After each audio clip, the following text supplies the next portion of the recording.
I still remember the first time we saw Shadow Town. The road leading there was nothing more than cracked asphalt swallowed by weeds, trees leaning over it like they were guarding the place. My team and I drove in silence, the engine of the van groaning as if warning us to turn back. No one said a word. Even our guide, a local who barely spoke, refused to point out what we were about to enter. He just handed us a map and left with a shake of his head. The town wasn't on any modern GPS, and according to old records, it hadn't officially existed since the late 90s. People vanished there, some just disappeared. Others claimed the shadows inside the town didn't let them leave. I laughed it off then, trying to keep my nerves steady. But deep down, I knew I wasn't laughing. The van rolled to a stop at the edge of town, and I stepped out, feeling the air change immediately. It was heavier, colder, and carried a faint metallic smell, like rust and wet soil mixed together. The buildings looked abandoned, but not in the ordinary way. They seemed like they were waiting, frozen midlife. A diner's sign creaked in the wind, the letters half broken, swinging like a pendulum counting down. We got out, cameras rolling, hoping to capture something documentary-worthy, but there was nothing alive here, not even birds. The silence pressed against our eardrums, a weight that made every step echo like thunder. I was the first to notice movement, or maybe it noticed me. From the corner of my eye, a shadow flickered across the window of a two-story house. When I turned fully, nothing was there. My hand went to the camera instinctively, filming the empty street. The others whispered among themselves, trying to shrug it off as a trick of light or wind.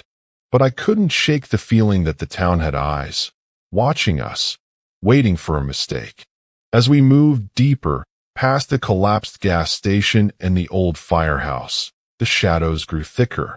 Not shadows from the buildings, but unnatural ones, stretching, bending at angles that defied physics. One of the crew, Mark, joked nervously about creepy urban explorers' stories, but his voice trembled. I could feel the fear radiating from everyone, and that tension made it worse, like the darkness itself fed on it. I kept my focus on filming, but my hands weren't steady anymore. We found the first house still standing fully intact. Paint peeled off in long strips, windows cracked, doors hanging loose. I pushed the front door open with the camera rolling. The air inside smelled of mold and decay, but beneath that, there was something else, something metallic and wet. I hesitated before stepping further. The floorboards creaked loudly, echoing through the empty rooms. It felt like someone had just walked behind us, though no one had. Then we heard it, a faint, dragging sound from upstairs. We froze, and even the air seemed to hold its breath. I whispered for everyone to stay quiet. The sound stopped as abruptly as it had started. We didn't move for what felt like hours. Mark wanted to check the upstairs, but our guide had warned against entering certain houses. He had said, "Once you step in, you're not the same." I laughed again, quietly, but my stomach twisted. We set up camp in the main square as night approached. The van became our base. The sun dipped behind the broken horizon, and with it, the town changed. Shadows stretched further than they should, creeping across walls and streets, pooling in corners that should have been empty. We huddled together, flashlights barely cutting through the darkness, and began reviewing the footage. What we saw made us all pale. In the reflection of the broken windows, figures appeared behind us. Shapes that weren't in the room when we looked directly. We turned around quickly. Nothing. That first night, sleep wasn't possible. Every small sound, a branch snapping, the groan of a building, made us flinch. I thought I heard footsteps walking outside the van, circling us. When I opened the door to check, there was only darkness, thick and consuming, swallowing the gravel road, making it impossible to see the ground beneath my feet. The cold wind whispered through the empty streets, almost forming words, but I couldn't catch them. I kept telling myself it was my mind playing tricks. But then I saw the first sign that this wasn't imagination. In the moonlight, one of the houses had its front door slightly open, swinging back and forth. We hadn't touched it. The hinges weren't broken. And inside, shadows moved independently, stretching and contracting, forming shapes that resembled human figures. A face, elongated and distorted, appeared for a second in the doorway before vanishing. We didn't speak. None of us dared. By morning, the street outside looked harmless again. The sun stripped away the shadowy figures, leaving only the cracked pavement and collapsed roofs. But the unease remained. Mark was pale, silent, his eyes darting to corners that were empty. Our guide didn't eat, didn't speak, just stared at the van like he knew what awaited us if we stayed another night. As we explored further, we came across a small church. Its steeple leaned dangerously, windows shattered. Inside, pews were overturned, and at the altar, symbols were scratched into the floor, jagged, sharp, almost bleeding in the morning light. A photograph lay there, black and white, faded, showing a group of townsfolk with faces scratched out one by one. I picked it up. The last face was recent, smeared and wet, as if someone had just erased it. That night, the horrors intensified. The shadows were alive. They moved against walls, against physics, bending around corners. We heard whispers, soft but insistent, coming from the streets, the alleys, and the abandoned houses. They called our names, sometimes in our voices, sometimes in tones that weren't human. Something tapped on the van windows repeatedly, though nothing was visible outside. A scratching sound came from underneath the van as if claws were digging through the metal. We tried to leave. The van wouldn't start. The engine turned over, but didn't catch. And then the shadows seemed to gather around the vehicle, pressing closer, feeding off our fear. We ran on foot, cameras rolling, lights bouncing off broken walls. But the streets seemed to shift. We passed the same corner multiple times, each time the shadows growing darker, almost tangible. Something whispered just behind us, and when we turned, the street was empty, the night silent again. Hours passed. Exhaustion set in. One of the crew, Jenna, screamed suddenly. I spun around to see her pointing at the alley. A figure stood there, faceless, black as tar, staring directly at her. It didn't move, but didn't blink either. The air around it shimmered unnaturally. The moment we moved, it vanished. But its presence lingered, like the darkness itself had imprinted on our minds. I can't describe the terror accurately. Every step we took, the town seemed to breathe around us. Windows closed behind us that had been opened seconds ago. Doors slammed shut where none existed before. And the whispers never stopped. They promised us nothing but pain. They threatened without words. And in the distance, we heard laughter. Faint, cruel, and human, yet wrong. By the end of that first night, half the crew were on the verge of panic, some refusing to speak. We huddled in the church, surrounded by broken pews and symbols that seemed to move if you stared long enough. And that's when I realized Shadow Town wasn't abandoned. It was waiting for us. And once it decided, there would be no leaving. I survived. I shouldn't have. But the others, they were claimed by the town in ways I will never speak of. And every shadow I see now, every whisper in the wind, reminds me, Shadow Town doesn't forgive. Shadow Town doesn't forget. By the second night, the town had revealed its true face. The sun had barely dipped behind the skeletal remains of the buildings when the darkness began to thicken unnaturally, swallowing the streets in minutes. The air was heavier than before, carrying that metallic, wet smell I had first noticed, but now it had a rhythm, like a pulse, breathing along with the town itself.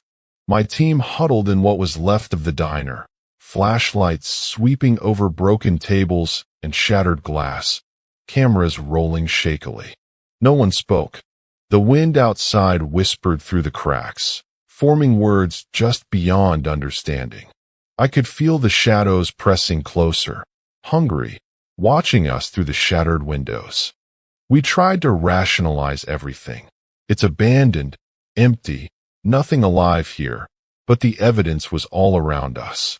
Chairs moved when we weren't looking, a door slammed shut across the street with no one near it. And in every reflective surface, a shape lingered that wasn't us. I started seeing movement out of the corner of my eye, a figure standing in the alley, pale, featureless, dissolving when I tried to focus. The camera caught it sometimes, a flicker of black, but the others rarely saw it until it was too close. Mark, desperate for proof, insisted we explore the old factory at the edge of town. He said we could film inside and capture something definitive. I should have stopped him. I tried, but he was insistent. If we leave without filming, no one will believe us, he said, voice tight with fear and excitement. I followed reluctantly, camera trained on him and the entrance. The building loomed, a skeletal carcass of rusted steel and broken windows, and when we stepped inside, the darkness seemed to welcome us. The moment we crossed the threshold, the door slammed shut behind us. The sound echoed, and the shadows inside shifted, like a living entity watching our every move. Flashlights barely cut through the oppressive darkness. Each step on the metal floor sent tremors through the ground, but it was the whispers that terrified me. At first faint, then louder, overlapping, almost chanting. Our names, distorted, slowed, doubled. Evan, Evan, follow, follow. But no one had called me. My blood ran cold. We split briefly to cover more ground. I wandered into a narrow corridor lined with rusted machinery. The shadows were thicker here, almost clinging to the walls, pooling under the machines. Then I heard it, a soft, wet dragging sound, like something being pulled across the floor. I froze, holding my breath. Something passed inches from my leg. I didn't see it, but the feeling of its presence was undeniable. My hand closed around the camera, filming the empty corridor. When I turned to retreat, I realized the hallway behind me had changed. Doors I hadn't seen before now lined the walls, twisted at unnatural angles, beckoning me forward. I heard screaming. Jenna's voice, high-pitched, cutting, filled with terror. I ran toward it, stumbling over debris, cameras bouncing, trying to see. In the flickering light, I saw her at the far end of the factory floor. She was staring at something I couldn't see, pointing. Her mouth opened, but no sound came out. And then she vanished. Just like that. The floor beneath her seemed to breathe, swallowing her into the darkness, leaving only a faint echo of her scream. Mark tried to find her too. He shouted, his flashlight swinging wildly. The shadows responded, thick, writhing, crawling along walls, stretching to reach him. I watched in horror as the figure, featureless but human-shaped, emerged from the darkness behind him. Mark turned, saw it, and ran, only to disappear around a corner that wasn't there a second ago. I couldn't reach him, and the shadows shifted again, erasing all trace of his presence. I ran alone then, adrenaline pushing me forward. The factory seemed endless, corridors twisting, floors breaking apart under my feet. I could feel the shadows following, almost whispering, "You cannot leave. You belong here." My camera fell once, and I realized the display showed multiple black figures moving behind me, just out of frame. I didn't want to look back, but when I did, a face, featureless, pale, grinning in a way no human could, stared at me from the darkness. Its eyes glimmered with a reflection of my own fear. Eventually, I reached a staircase leading to the roof. I climbed, my muscles burning, fingers clawing the rusted metal. Outside, the moonlight barely penetrated the thick, swirling shadows over the town. From above, I could see movement everywhere, shapes sliding along walls, stretching across rooftops, assembling silently. They weren't running. They were watching, coordinating, waiting. The realization hit me with icy force. This town didn't just harbor shadows. It was the shadows. I stumbled, lost my balance, and fell back into the factory. The darkness inside seemed to swallow the moonlight instantly, leaving me alone with the whispers. My flashlight flickered one last time, revealing the faces. Hundreds of featureless, pale faces emerging from walls, floors, and ceiling, all staring, all grinning silently. And then I saw him, or what used to be him, Mark, or at least a twisted version of him. His face was smudged, almost like wet clay, stretched unnaturally. He reached toward me, whispering my name in a voice that wasn't his. I ran. I don't know how I got out of the factory. The van was gone, replaced by an empty street. Shadows moved with every step I took, closing in, yet never touching. And then I realized I wasn't running from the town. I was running inside it. Every alley, every corner led me back to the same place, the diner where we had started, where the shadows had first seemed innocuous. By dawn, I was alone, physically exhausted, emotionally shattered. I hadn't seen Jenna, hadn't seen Mark, hadn't even seen the others. It was as if the town had claimed them completely. I stayed in the shadows, avoiding windows, listening to the faint whispering that never stopped. Every so often, I'd catch a glimpse of a shadow moving independently of any source, always just out of reach. I didn't dare sleep. Every sound made me jump. Every shift of air made me flinch. At one point, I thought I saw my own reflection in a broken window, and the face looking back at me was wrong. The eyes were hollow, the mouth twisted in a silent grin. It mimicked my movements too perfectly, like it was learning me, waiting for the right moment. The night passed like a living nightmare, and when morning came, I found myself at the edge of the town, collapsed in the weeds by the cracked road. Shadow Town was quiet again. Sunlight stripped away the visible darkness, but the town felt alive, watching, waiting. I didn't turn back. I never will. Even now, whenever I close my eyes, I see those shadows stretching, crawling, whispering my name. I survived. I shouldn't have. And I know, deep down, that the town will never let me truly leave. Shadow Town doesn't just exist. It hunts, it remembers, and it waits for the next careless soul who dares step into its streets. By the third night, I no longer knew which way was out. Shadow Town had shifted again, streets bending, alleys appearing where none existed before. Every corner I turned, every building I passed, whispered promises of safety and threats intertwined. The darkness wasn't passive anymore. It moved with intention, curling around walls, pooling in doorways, filling the space like liquid ink. I could hear it breathing. I stumbled across the remains of the old town hall, a building half collapsed but somehow intact in the moonlight. Its windows, though broken, reflected shapes moving inside, shadows too precise, too deliberate, to be coincidences. I should have stayed away, but something pulled me inside. Survival instincts were gone. Fear was replaced by a need to understand, to confront the source of the nightmares. Inside, the air was thick and sweet with decay.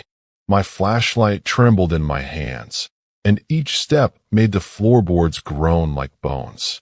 Then I heard voices, distorted, overlapping, repeating. Not my name this time, but fragments of conversations from the crew. We didn't mean to help us. It's alive. The voices were layered, as if the town itself was speaking through the memories of those it had claimed. I could almost recognize Mark's tone, Jenna's, even the guides from that first day. I moved further into the hall. The shadows began to coalesce, forming vague humanoid shapes. Faces, featureless yet vaguely familiar, pressed against walls and pillars, watching. One figure stepped forward, Mark's figure. His mouth moved, forming words I could almost understand. But when I strained to hear, the sound dissolved into static, a high-pitched whistle that made my teeth ache.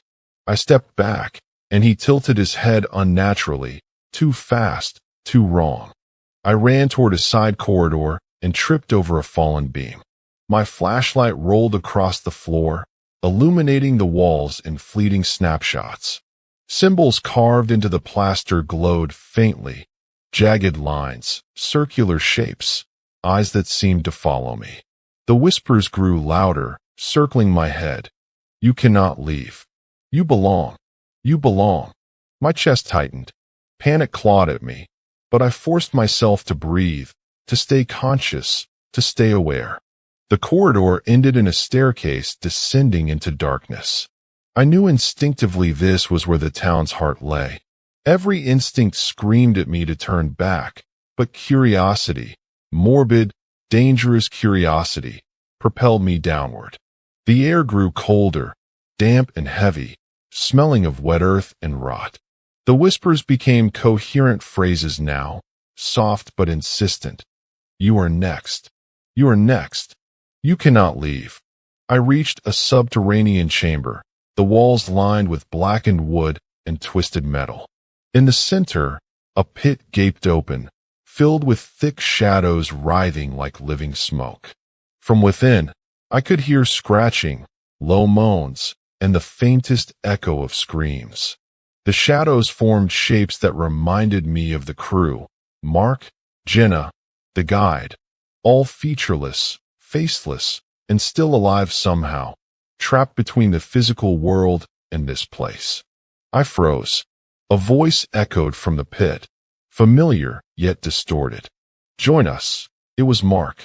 I stepped closer, my body moving against my will. The shadows reached for me with tendrils of darkness, brushing against my legs, curling around my arms, cold as ice but heavy as lead. I screamed, trying to pull away, but the force was relentless. The pit seemed infinite, its darkness stretching beyond the edges of the room. And then I saw him, the guide, standing at the far end of the chamber. His face was unchanged, calm, but his eyes, they were black voids, absorbing the light. He raised a hand, and the shadows froze. The whispers stopped abruptly, leaving an oppressive silence that pressed against my ears and chest. You should not have come here, he said, voice hollow and resonant. The town does not forgive. It does not forget, and it does not let go. I stumbled backward, hitting the chamber wall.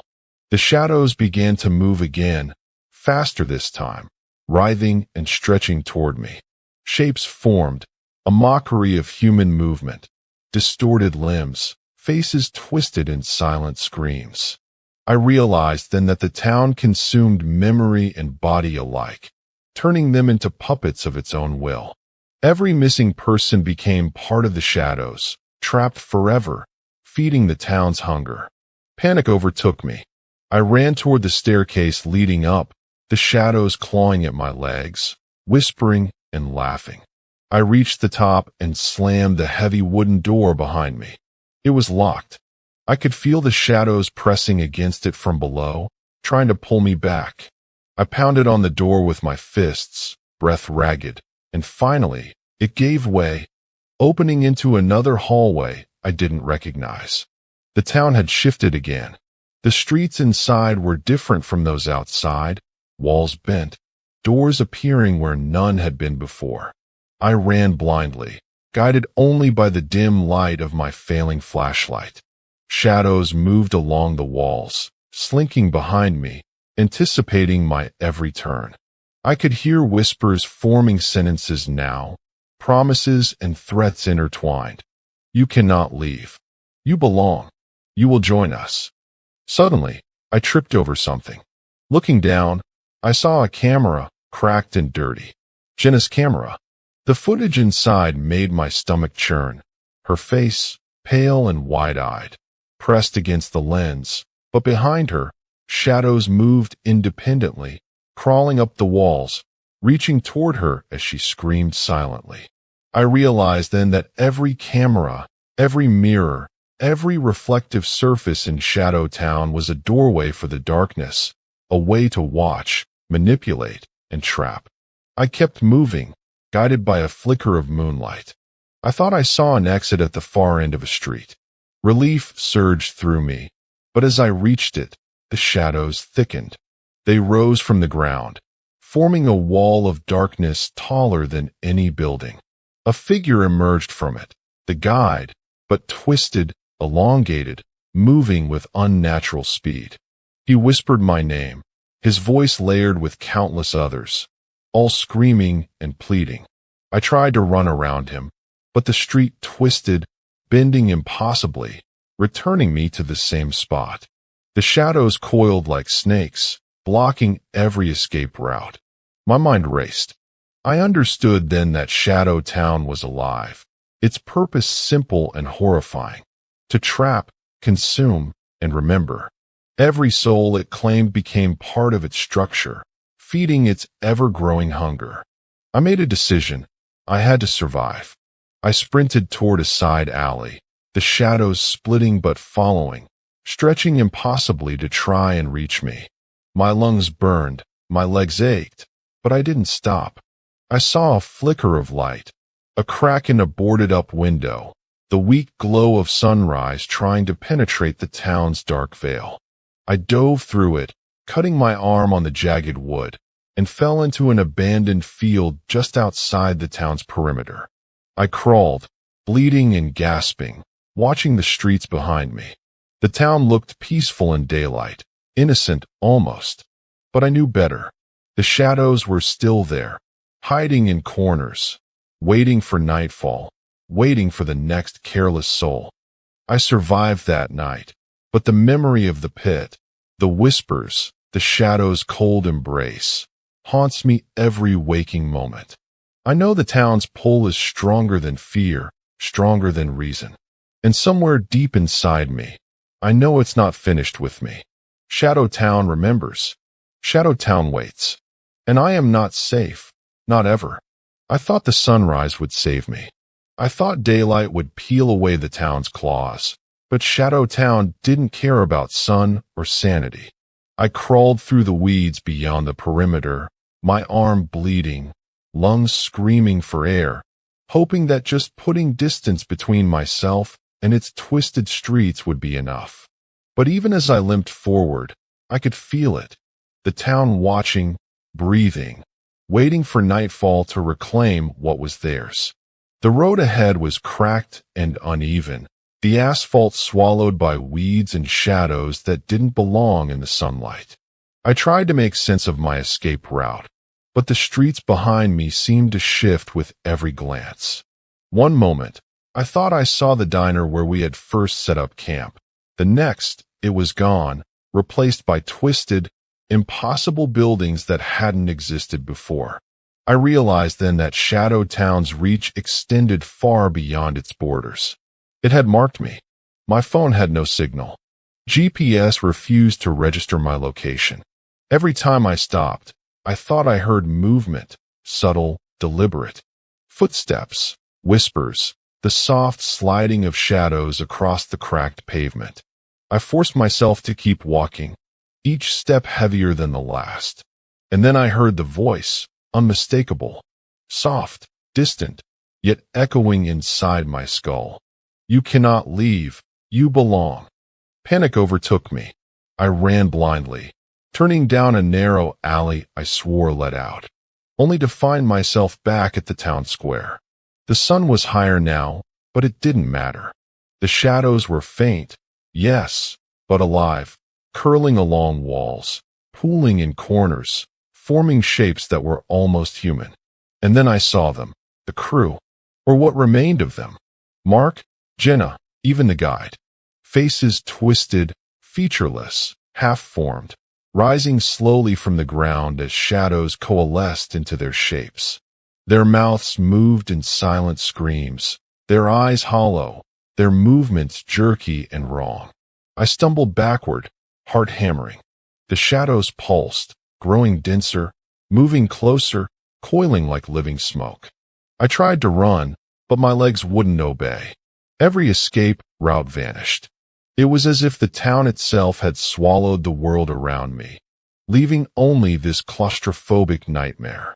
And then I saw the pit, the same black void I had glimpsed in the hall of the town hall. It was larger now, breathing, alive, and the shadows streamed into it like blood through a wound. Something tugged at my arm. I turned, and it was the guide, or a twisted imitation of him. His eyes were black holes, mouth stretching impossibly, and he whispered, layered with hundreds of voices, "Come closer. You are next." The shadows behind him surged, rushing toward me, filling every empty space. I screamed, trying to pull away, but my body was no longer mine. Fear had turned it to stone. In a moment of instinct, I remembered the cracked window from the abandoned field outside. I ran toward it, hoping to force my way through. The shadows surged around me, their whispers forming words I could barely comprehend.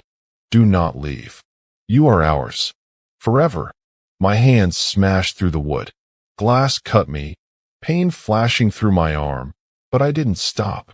I fell into the field, sunlight blinding me, the air tasting like ash and wet earth. I rolled, desperate, until I was a few meters away, panting, bleeding, but alive. I looked back. Shadow Town appeared quiet again, innocent almost in daylight. The pit, the shadows, the crew, all vanished from sight. Relief flooded me. I forced myself to stand, to move, to keep going. I didn't know where I was, only that I had to put distance between me and the cursed streets. I stumbled through fields and overgrown paths for hours. Each step made my mind reel, replaying images of the horrors I had witnessed. Jenna's camera footage, Mark's distorted figure, the faceless shadows, the pit, the whispers. They were burned into my memory, a permanent mark. Every noise, wind through leaves, branches snapping, made me flinch, expecting shadows to emerge from thin air.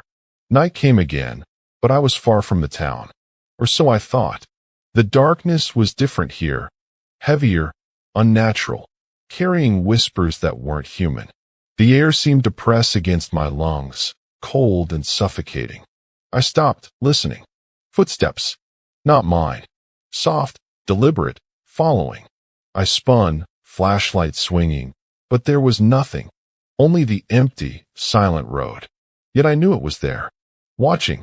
Waiting. Shadow Town had not let me go. Then I saw a figure on the horizon. Small at first, a silhouette against the distant trees, but moving toward me with a steady, unnatural gait. My heart sank. It was faceless, pale, stretching and contorting as it approached, shadows trailing behind it like tendrils. And I realized it was not alone. Hundreds of shapes emerged from the darkness behind it, moving silently, filling the trees, the road, the very air around me. I ran. The road twisted impossibly beneath my feet. Every turn brought me back to the same clearing. The shadows closed in, whispering my name, promising everything and nothing. I stumbled, fell, scrambled on hands and knees. Then, I heard a new sound, laughter.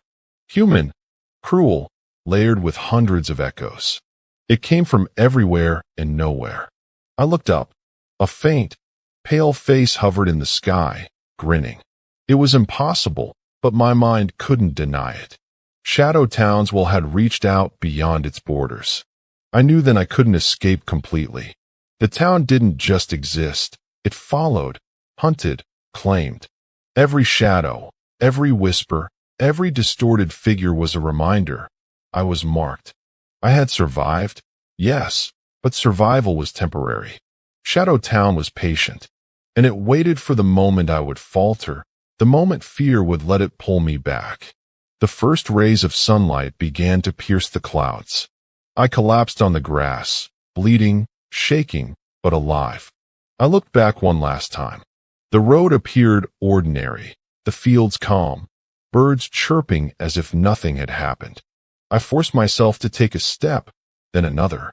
But even as I moved forward, I could feel it, the shadows whispering beneath the surface of the world, watching, waiting. I survived. I don't know why. I don't know how. But I know this. Shadow Town never forgets. Shadow Town never forgives. And somewhere, just beyond the edges of sight, it waits for the next careless soul. I will never speak of it again. I will never return. But sometimes, in the quiet moments of the night, when shadows stretch too far across my walls, I hear them whispering my name, soft and insistent. You are ours. You belong to us. Shadow Town remembers. And I know the truth. I escaped the town, but I can never escape what it left inside me.